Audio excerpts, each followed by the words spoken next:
Nationwide immigration and customs enforcement raids and the president's promise of mass deportation are setting some New Yorkers on edge. And specifically this morning, we're talking about street vendors here. They're not showing up. They're afraid of being rounded up. NewsNation's Alicia Nieves joins us live from New York this morning. Alicia, these vendors and migrant advocates say that they're especially vulnerable right now. How so?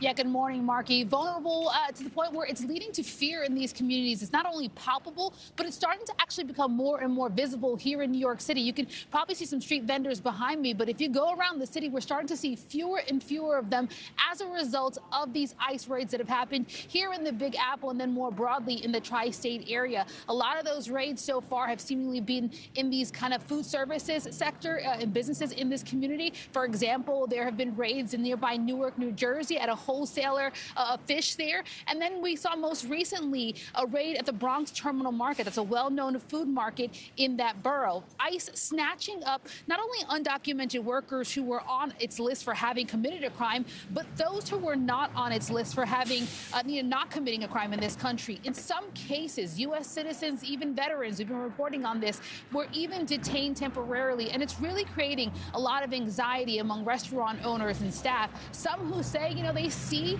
that their team as family, and they worry that some of their staff could be swept up in these raids. Now, street vendors, as I noted and you noted, are particularly in a tougher position. Almost all of them are immigrants, up to 96%. And because of a strict city cap on permits, many do not have the proper vending license, which means if they're caught selling without a license, they can actually receive a criminal summons.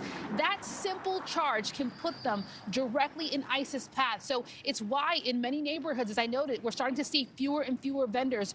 Many of them reportedly stopped working altogether to avoid being detained or deported. We're also told that those who have chosen to still work, they're reportedly setting up messaging groups, support groups, if you will, to give each other a heads up of when they see ICE in their community, Markie. Yeah, and also apparently befriending other, store owners nearby if they need to go and run for cover. Yeah. Really interesting. Alicia, thank you so much. Thanks for watching, everybody. Go to joinnn.com to find NewsNation on your television provider. Also, don't forget to click that red subscribe button below to get more of NewsNation's fact-driven, unbiased coverage.